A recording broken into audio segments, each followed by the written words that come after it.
Pemberton Holdings Tower, 40th floor, 2 a.m. Whitney Quinn found him sitting alone in the dark hallway, a quiet white stranger, hands shaking like leaves in winter. Sir, can you hear me? His lips moved. Nothing came out. Stay with me. Hey, stay with me! She knelt beside him. His skin was cold. This man was fading. Whitney reached into her bag. The turkey sandwich, her only food until morning. Her fingers hovered, her stomach clenched. She thought about Lily's medication, the empty fridge, the 12 hours ahead. Then she tore it in half. Eat this slowly. I got you. His eyes filled. Why? Why would you? Because somebody has to. By dawn, a limousine would stop at her door, and everything Whitney Quinn knew would shatter. In the most beautiful way. But before the limousine, before the knock, before any of it, there was just Whitney. Whitney Quinn woke up every afternoon at exactly 2:15, not by choice, by necessity. Her body had learned to run on 5 hours of sleep, the way an old engine runs on fumes. Rough, loud, but still moving. The apartment sat on the 4th floor of a walk-up on Ridley Street, sandwiched between a laundromat that never closed and a bodega that smelled like burned coffee. No elevator, no dishwasher. The hot water worked on Mondays and Thursdays, if the building's boiler felt generous. The rent was $1,100 a month, and it took almost everything Whitney had. She would swing her legs off the mattress, pull on jeans and a sweatshirt, and start the routine. Wash Lily's school clothes in the kitchen sink, because the laundromat downstairs charged $2 a load, and $2 was milk money. Scrub the counter, wipe the stove, set out Lily's afternoon snack, usually a banana and 3 crackers with peanut butter, arranged on the plate in the shape of a smiley face, because Lily was 6, and 6-year-olds still believed that snacks could fix everything. Then she walked 9 blocks to Greenfield Elementary, waited by the chain-link fence with the other parents and grandparents, and watched for the small figure in the oversized purple coat. Lily always came out last. She walked slower than the other kids. She had to. Lily had been born with a ventricular septal defect, a hole in the wall between the 2 lower chambers of her heart. Most days, she was fine. She laughed, she drew pictures with crayons, she sang songs she made up about clouds and dogs. But some days, her lips turned a shade of blue that made Whitney's stomach drop. Some days, she sat on the couch and said, "Auntie, my chest feels funny." And Whitney would hold her and count the beats and pretend she wasn't terrified. The surgery cost $85,000. Insurance covered a portion, not enough, not even close.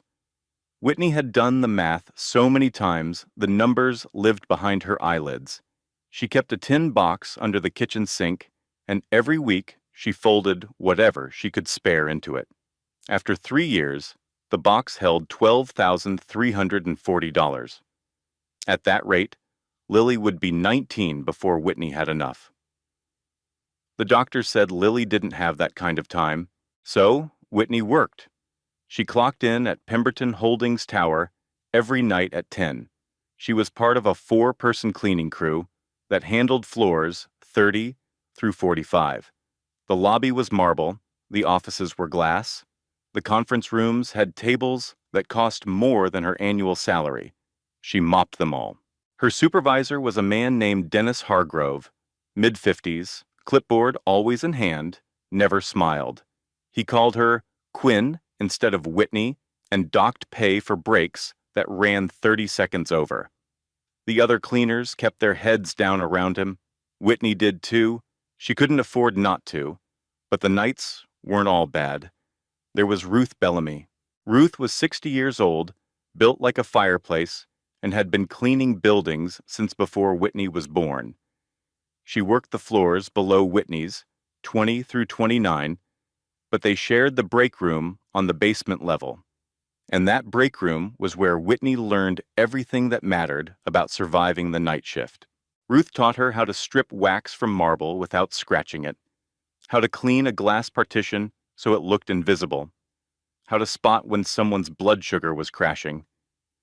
"The hands shake first," Ruth said once, unscrewing her insulin pen. "Then the face goes pale. You see that? You get sugar into them fast. Cookie, candy, juice, anything." Whitney filed that away without knowing she would need it. Most nights, they sat together for 15 minutes around 2 a.m., splitting whatever they'd brought. Ruth usually had cornbread wrapped in foil. Whitney brought a sandwich, turkey and cheese if it was a good week, peanut butter if it wasn't. They talked about Lily's drawings, Ruth's grandson in the Marines, the leak in Whitney's bathroom ceiling that the landlord wouldn't fix. "You know what I like about you, girl?" Ruth said one night, peeling tinfoil. "My sparkling personality? Your stubbornness. You don't quit. World keeps hitting you, and you just keep getting back up. Lily's lucky to have you." Whitney smiled, but in the elevator going back up to the 40th floor, she pressed her forehead against the cold metal wall and closed her eyes. Because the truth was, she was tired. Tired in a way that sleep couldn't fix. Tired in a way that sat in her bones and whispered, "How much longer can you keep this up?" Every night, before she left for work, she sang Lily to sleep. The same song.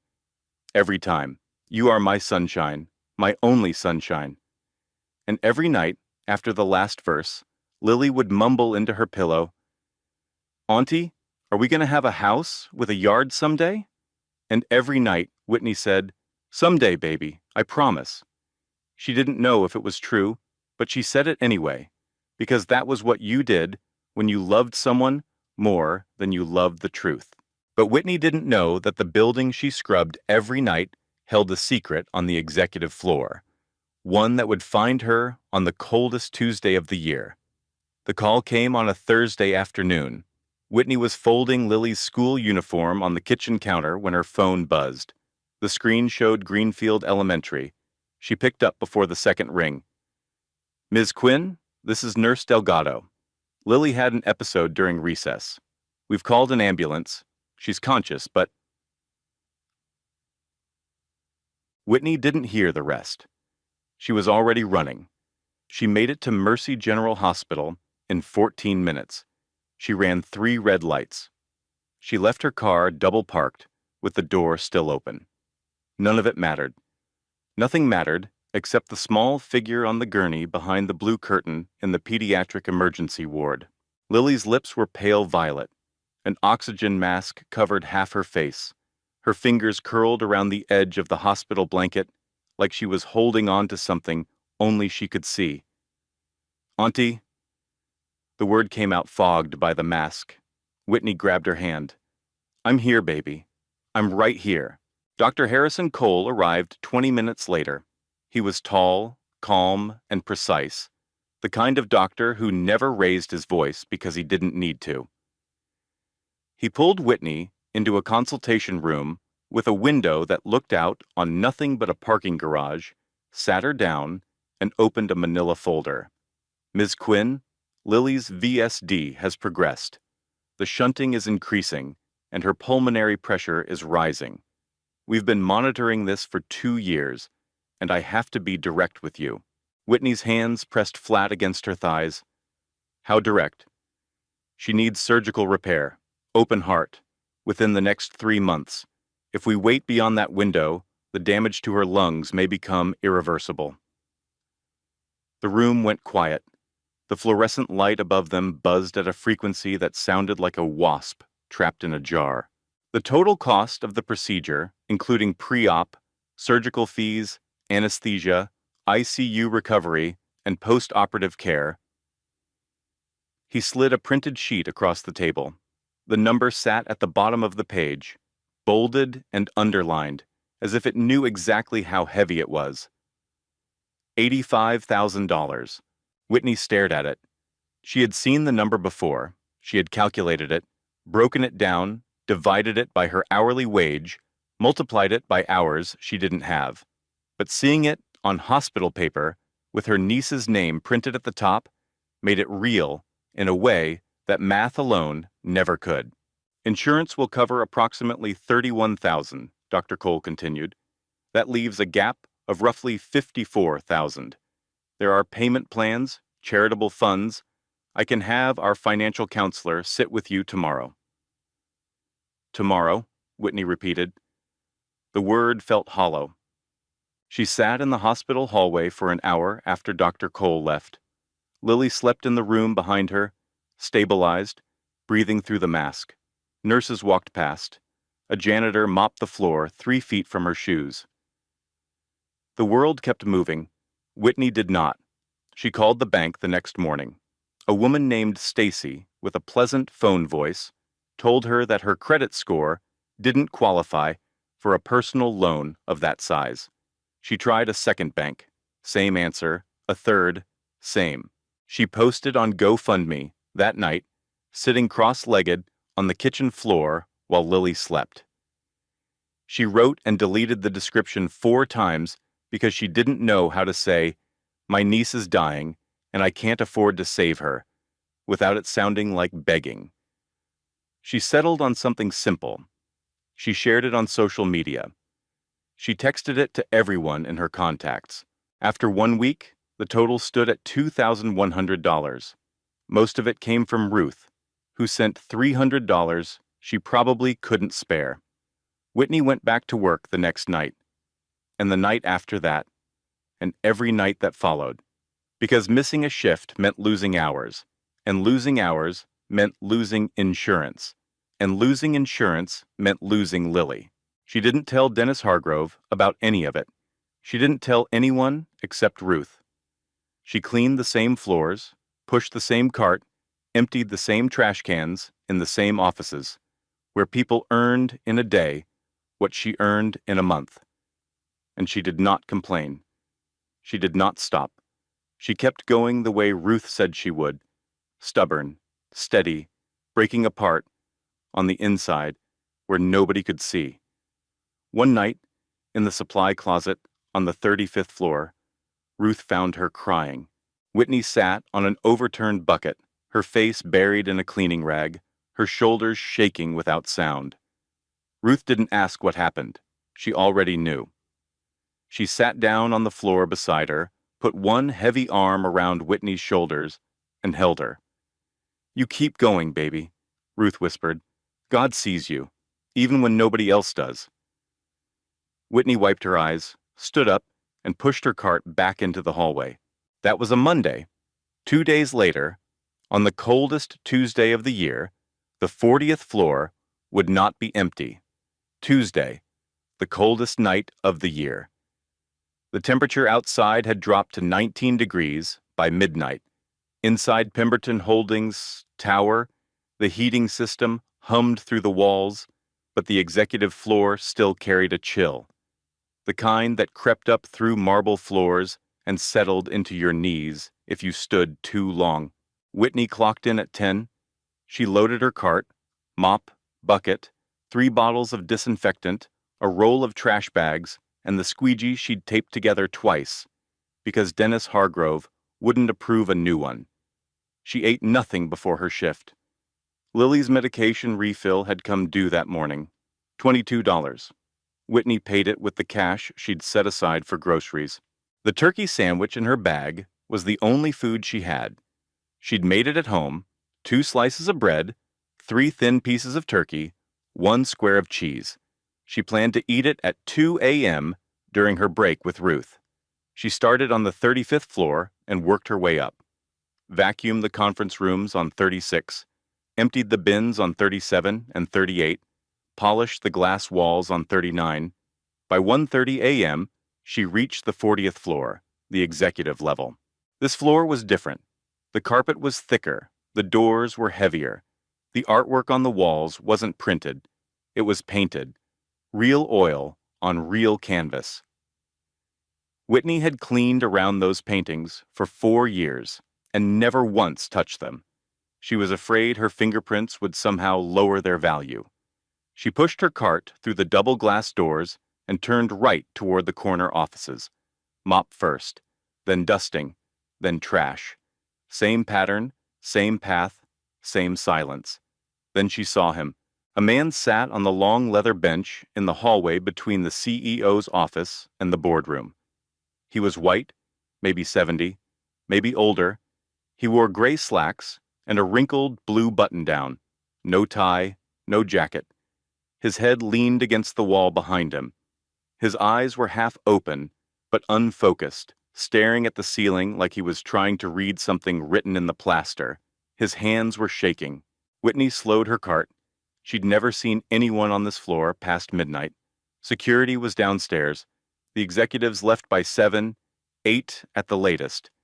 This man looked like he belonged here. His clothes were expensive. His watch caught the light. But he also looked like he was about to fall off the edge of something. "Sir?" No response. "Sir? Hey? Are you all right?" His head turned slowly. His eyes found hers but couldn't hold them. His lips moved. "I'm fine. Just resting." He wasn't fine. Whitney knew that look. Ruth's voice came back to her like a recording. The hands shake first. Then the face goes pale. "You see that? You get sugar into them fast." His face was the color of candle wax. "When's the last time you ate something?" Whitney asked, kneeling beside him. He blinked, thought about it. "I don't... This morning. Maybe yesterday morning. I can't remember." "Okay, stay right there." Whitney walked to her cart. She unzipped her bag.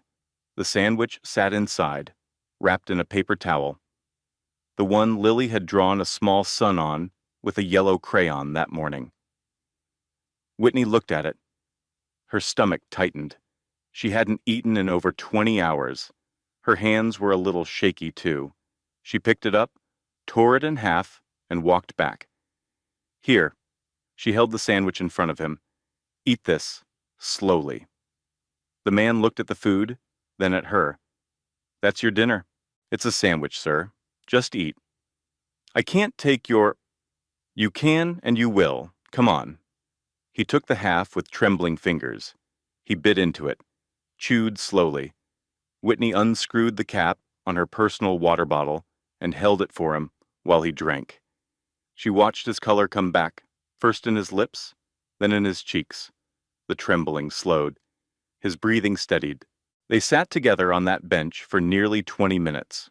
The hallway was silent except for the hum of the building's ventilation system and the faint ticking of a clock inside the boardroom. "What's your name?" the man asked quietly. "Whitney. I clean this floor." "Every night?" "Every night." He nodded slowly, looking at the half sandwich in his hands, like it was the most valuable thing he'd ever held. "My wife used to make turkey sandwiches. Same bread, same cheese. She said fancy food was just regular food that forgot where it came from." Whitney smiled. "She sounds smart." She was. His voice cracked on the second word. "She passed 3 weeks ago." Whitney didn't say she was sorry. She didn't say anything at all. She just sat there, shoulder to shoulder with a man she'd never met, in a building she cleaned for $11 an hour, and let the silence hold the weight that words couldn't. After a while, the man straightened up. Color had returned to his face. His hands were still. "Thank you, Whitney." "You feeling better?" "More than you know." She stood, brushed off her uniform, and picked up her mop. "You should go home, sir. Get some real food, and maybe don't skip meals. Your body doesn't like it." He almost smiled. "I'll try." Whitney pushed her cart down the hallway. At the corner, she turned back once. The man was still sitting on the bench, looking at the paper towel in his hand, the one with Lily's small yellow sun drawn on it. He folded it carefully and put it in his shirt pocket. She didn't think much of it. She finished her shift, took the bus home, and crawled into bed beside Lily at 6:15 a.m. She never asked his name. She didn't need to. He was just a tired old man who needed half a sandwich and 5 minutes of someone giving a damn. But the man on the bench was Arthur Pemberton, founder and chairman of Pemberton Holdings. The name etched into the marble above the lobby entrance, the face in the portrait she dusted every Tuesday on the 40th floor, though she'd never looked at it closely enough to make the connection. Arthur Pemberton, who owned the building, who owned 16 buildings, who had built a $3 billion company from a single hardware store in 1979. Arthur Pemberton, who sat alone on the executive floor of his own empire at 2 a.m. because his wife Eleanor was gone and the penthouse felt like a coffin, and the only person in a building of 800 employees who stopped to ask if he was okay was the woman who mopped the floors. He reached into his shirt pocket and touched the paper towel with the yellow sun. His eyes burned. He wasn't going to forget her. Arthur Pemberton didn't go home that night. He sat on the bench for another hour after Whitney left, listening to the fading squeak of her cartwheels down the hallway. Then he stood, walked into his office, and closed the door. He didn't touch the stack of inheritance papers on his desk. He didn't open his laptop. He sat in the dark and held the paper towel with the yellow sun and thought about Eleanor. Eleanor would have done the same thing. She would have given the whole sandwich, not half. She would have sat with the stranger longer. She would have asked about his family, his story, his name. Eleanor had been like that, the kind of woman who carried granola bars in her purse, not for herself, but for anyone who looked hungry on the street. 3 weeks without her, and the world had already started proving her wrong. People walked past each other. Employees in his own building avoided eye contact in elevators. His own son called once a week out of obligation, not love. Arthur had begun to believe that kindness, the real kind, the kind that costs you something, had gone extinct. Then a cleaning woman with an empty stomach gave him half her dinner and didn't even ask his name. At 6:30 a.m., Arthur picked up his phone and called Graham Walsh, his executive assistant. Graham had worked for Arthur for 11 years and knew better than to ask why the old man was calling before sunrise. "Graham, I need you to find someone for me." "Of course, sir. Who?" "A woman on the night cleaning crew. First name Whitney. Last initial Q. She works the 40th floor." A pause. "May I ask what this is regarding?" "No." Graham didn't press. He never did. Meanwhile, Whitney rode the 6:05 a.m. bus home. She leaned her head against the window and watched the city wake up. Coffee shops pulling their gates, delivery trucks double parking, a man walking a dog that was bigger than he was. Her stomach growled. She'd given away half her only meal and eaten the other half at 3 a.m., standing in the supply closet because Dennis had cut the break short by 10 minutes. She climbed the 4 flights to her apartment, unlocked the door, and found Lily asleep on the couch with the TV still on. A bowl of dry cereal sat on the coffee table. Lily had gotten herself a snack. The sight of it cracked something in Whitney's chest. 6 years old and already learning to take care of herself because her aunt couldn't always be there. Whitney turned off the TV. She lifted Lily, careful, always careful, and carried her to bed. She pulled the blanket up to her chin and pressed her lips to her forehead. "We're going to be okay," she whispered. She didn't know how, but she said it anyway. Later that morning, she called Ruth. "Something weird happened last night." "Weird how? Dennis weird or ghost weird?" "I found this old man on the exec floor, like sitting alone in the dark. He looked terrible, shaking, pale, hadn't eaten. I gave him half my sandwich." Ruth was quiet for a moment. "The 40th floor, past midnight." "Yeah." "Honey, nobody's on that floor past midnight except ghosts and billionaires." Whitney laughed. "He was just some old guy, Ruth.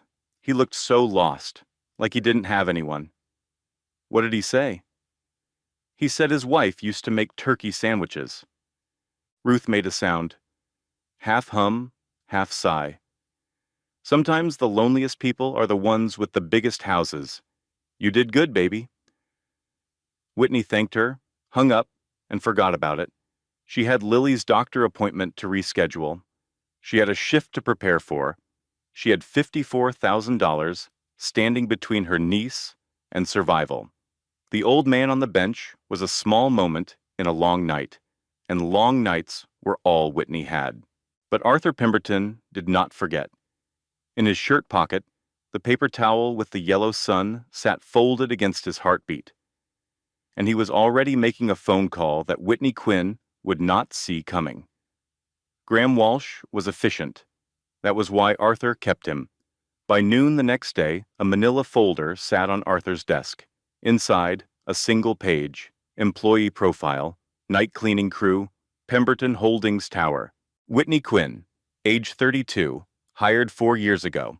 No disciplinary record, no complaints. Perfect attendance. Graham stood on the other side of the desk, hands clasped. She's been on the night shift since day 1, floors 30 through 45. Her supervisor is Dennis Hargrove. Arthur read the page again. Family. 1 dependent, a niece, Lily Quinn, age 6. Whitney is her legal guardian. The parents are deceased. Arthur looked up. Deceased how?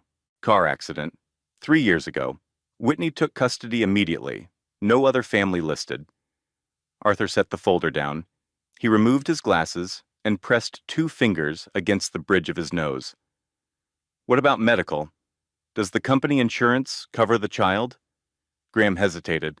That was unusual. Graham never hesitated. Sir, I looked into that. The child has a congenital heart defect, ventricular septal defect. She needs open heart surgery. The total estimated cost is $85,000.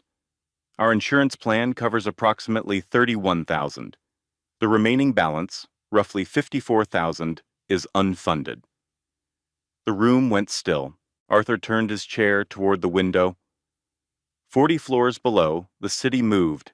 Taxis, buses, people crossing at crosswalks, all of it small and distant and indifferent.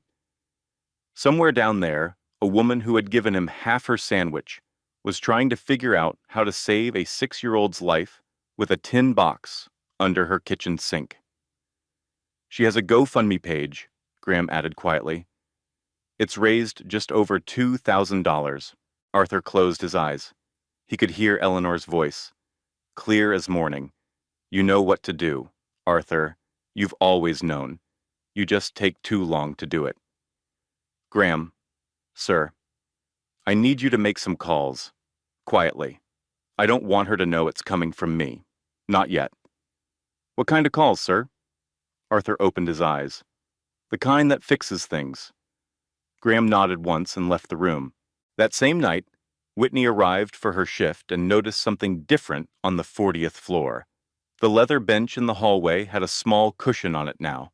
A water cooler had been installed beside the elevator. A bowl of wrapped granola bars sat on the counter of the executive kitchenette, the one she'd never seen stocked before. She didn't connect any of it to the old man from Tuesday. But the wheels were already turning. Whitney just didn't know it yet. 2 weeks passed. Whitney kept working, kept climbing 4 flights of stairs, kept singing Lily to sleep, kept folding bills into the tin box. The number had reached $12,510, still not a quarter of what she needed. Then the letter arrived. White envelope, Mercy General Hospital logo. Whitney found it in her mailbox on a Thursday, wedged between an electricity bill and a pizza coupon. She almost threw it away. Hospital letters meant bills, and bills meant math she didn't want to do. She opened it at the kitchen table while Lily colored on the floor.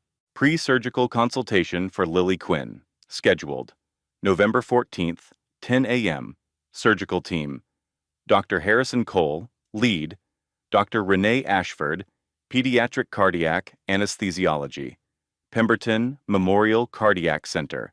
Whitney read it 3 times. Her hands began to shake. She hadn't scheduled anything, hadn't paid anything, hadn't called anyone. Auntie, what's wrong? Lily stared up at her with wide brown eyes. and a green crayon in her fist. "Nothing, baby. Auntie just got a letter. I need to make a phone call." She stepped into the bathroom, closed the door, and dialed the number on the letterhead. "Mercy General, surgical scheduling. This is Andrea. I'm calling about a consultation for my niece, Lily Quinn, but I didn't schedule it." Keyboard clicking. "Ms. Quinn, Lily's consultation was arranged and fully funded by an anonymous donor. The full cost, $85,000, has been covered. Pre-op, surgery, anesthesia, ICU recovery, and 12 months of follow-up." Whitney sat on the edge of the bathtub. The tiles were cold under her bare feet. Lily hummed in the next room.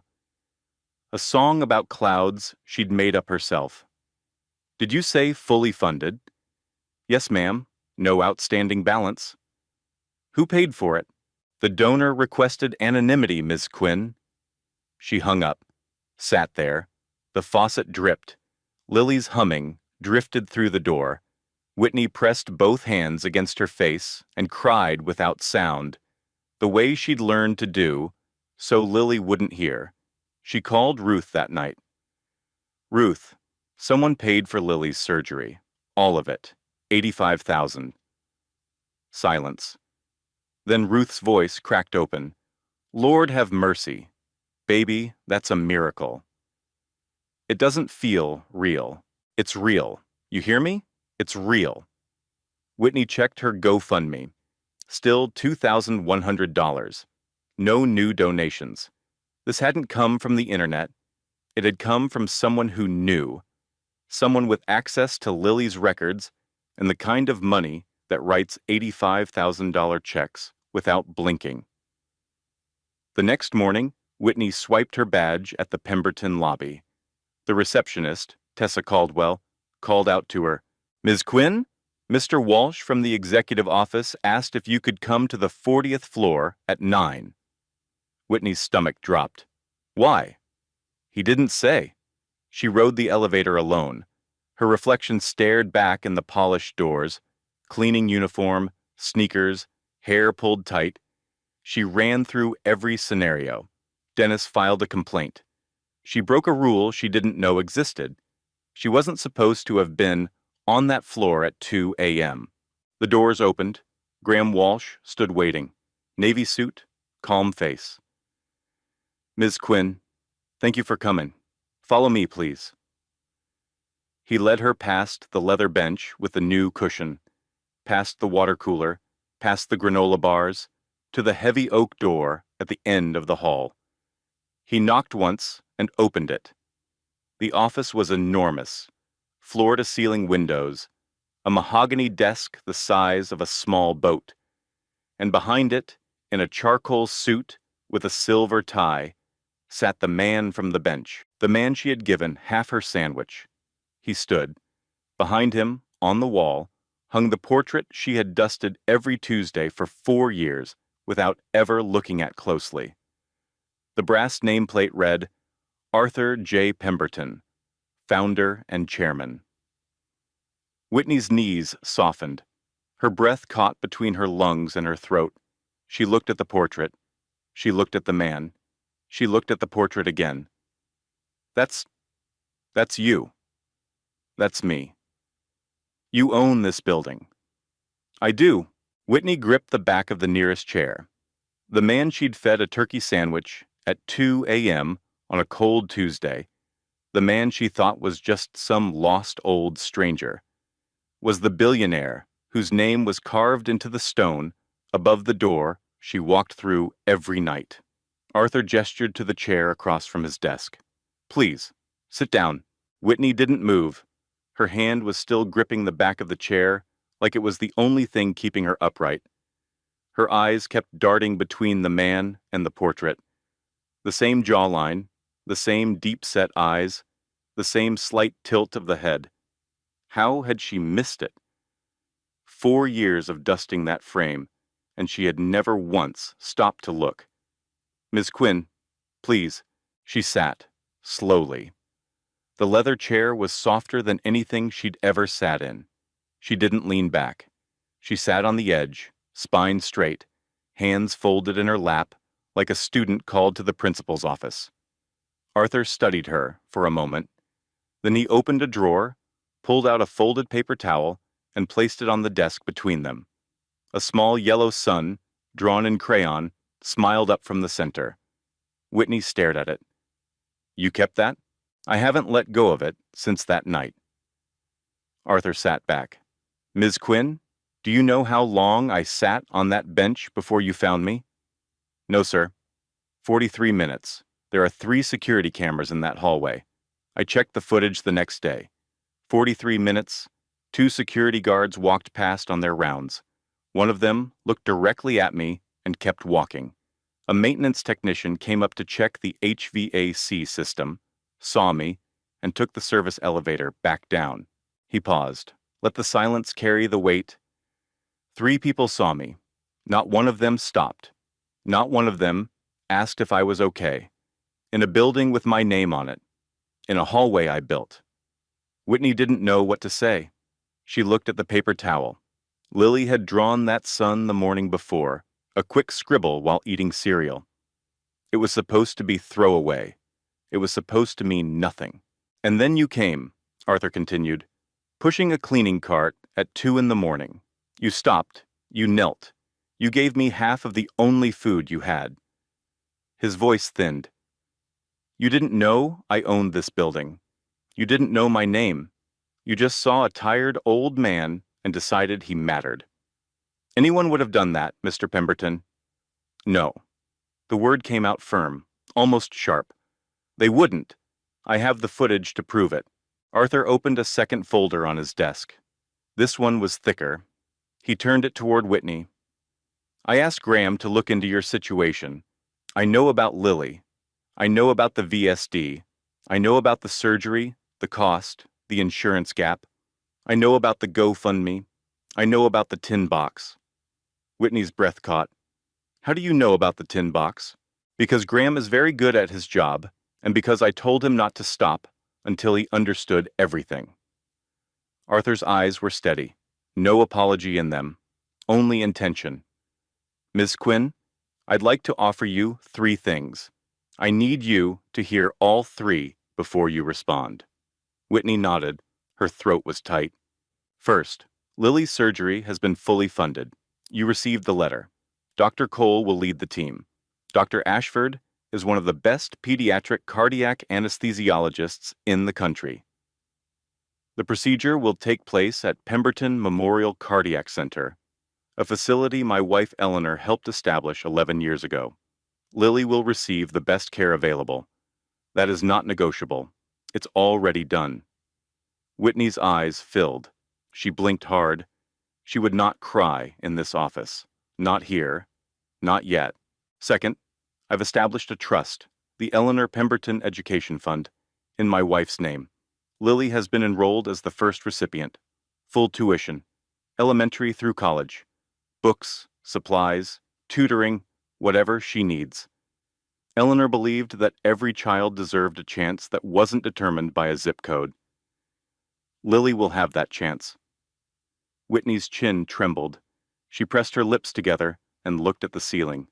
The fluorescent lights blurred. "Third." Arthur leaned forward.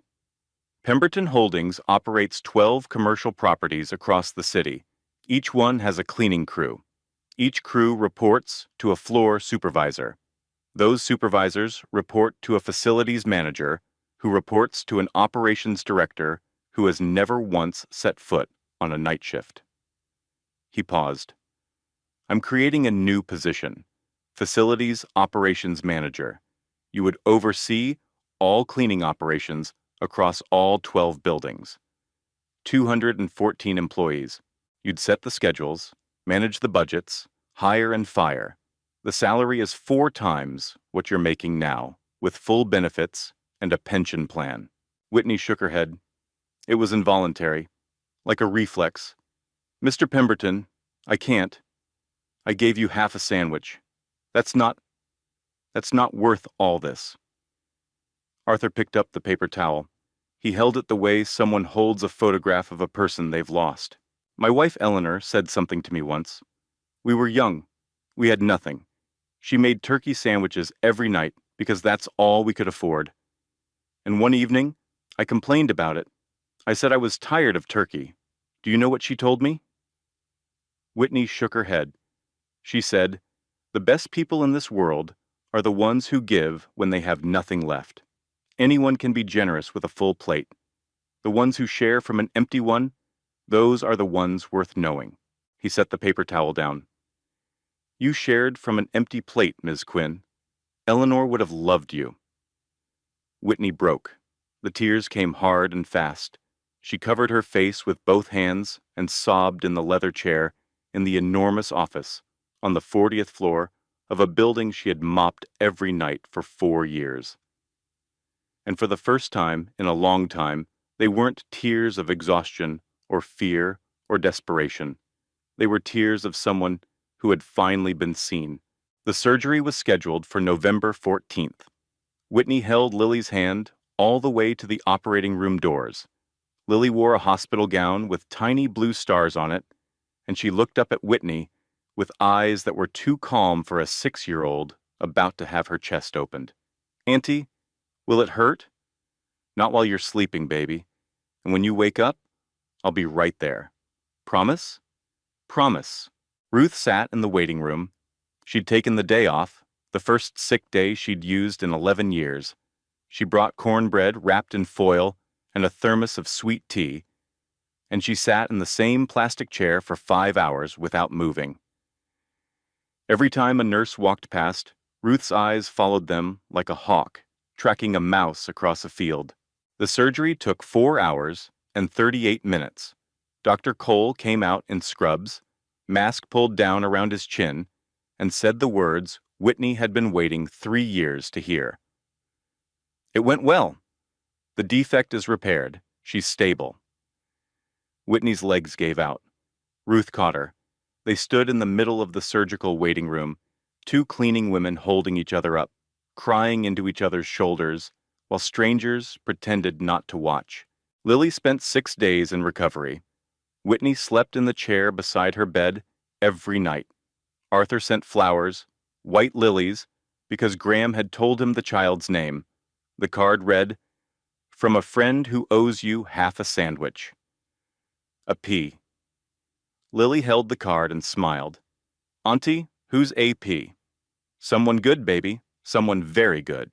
6 months later, Whitney Quinn walked into Pemberton Holdings Tower through the front entrance. Not the service door in the back, not the loading dock, the front door with the brass nameplate above it. She wore a navy blazer, pressed slacks, and a badge that read, "Whitney Quinn, Facilities Operations Manager." The first thing she did was visit every night shift crew in every building, all 12 properties. She showed up at midnight with a clipboard and a box of sandwiches, turkey and cheese, wrapped in paper towels, and sat with each crew during their break. She learned their names, she learned their stories, she learned who had bad knees, who had kids in daycare, who was working 2 jobs to cover rent. She created a program called Night Shift Care. Every floor in every Pemberton building received a small station, a water cooler, a first aid kit, a basket of snacks, and a laminated card that read, "You matter here. If you need anything, call this number." The number went directly to Whitney's phone. Dennis Hargrove was reassigned to a warehouse facility in New Jersey. Whitney didn't request it. Arthur didn't explain it. It simply happened. The night crews didn't ask questions. They just exhaled. Arthur, meanwhile, established the Eleanor's Kindness Fund, a company-wide program that provided emergency financial assistance to any Pemberton employee facing a medical crisis, housing instability, or family emergency. The fund was seeded with $2 million of Arthur's personal money. Within 6 months, it had helped 43 families. The story reached the local news. A reporter from Channel 9 showed up at Pemberton Tower with a camera crew. The segment aired on a Tuesday evening, the same day of the week Whitney had split her sandwich. The headline read, half a sandwich, a whole new life. The hashtag sandwich that changed a life trended locally for 3 days. Other companies called. They wanted to know how to build their own employee kindness programs. Whitney spoke at a corporate responsibility conference downtown, her first time on a stage, her first time wearing a microphone. Her hands shook the entire time, but her voice didn't. "I'm not special," she told the room.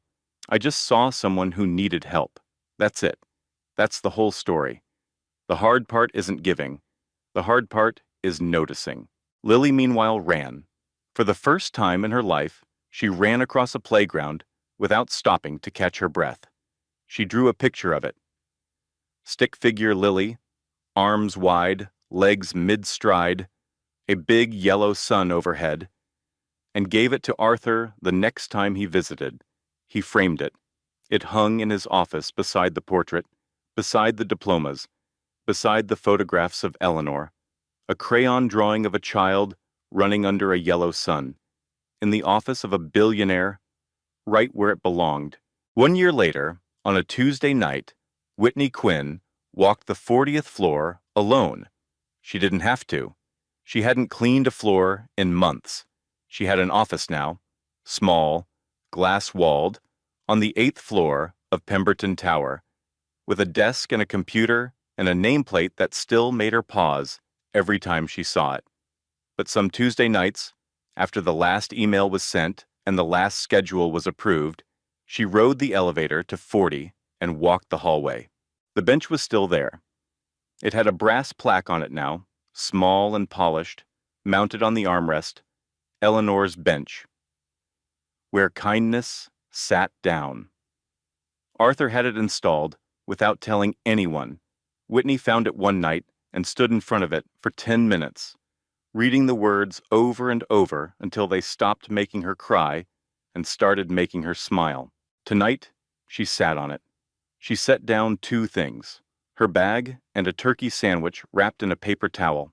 She always carried an extra now, every shift, every building visit, one for herself, one for whoever might need it.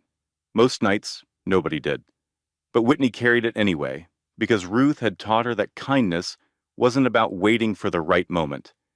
It was about being ready when the moment came. Her phone buzzed, Arthur's name on the screen. She smiled and answered, "You're on the bench again, aren't you?" "How do you always know?" "Because it's Tuesday, and you're predictable."